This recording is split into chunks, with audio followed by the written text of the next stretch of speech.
সালামু আলাইকুম। আজ ছিল ঈদের দ্বিতীয় দিন।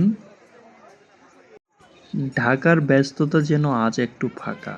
কারণ বেশিরভাগ মানুষই ছুটে গেছে আপন ঠিকানায় গ্রামের বাড়িতে। আর আমি একা শহরে থেকে ভাবলাম কাছেই যেহেতু শহীদ বুদ্ধিজীবী স্মৃতিসৌধ, একটু ঘুরে আসা যাক।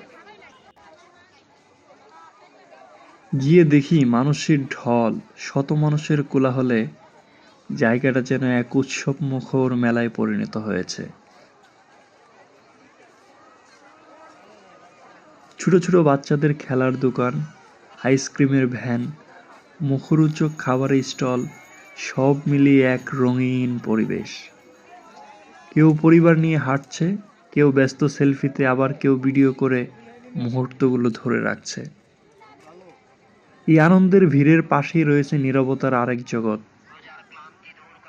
কবরস্থান।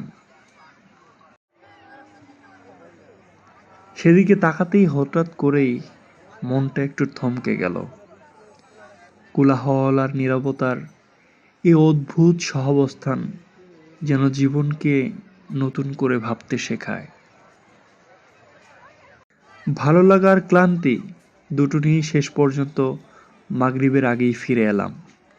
শহরের এই একাকী ঈদটাও তাই হয়ে থাকলো একটু ভিন্ন, একটু ভাবনার।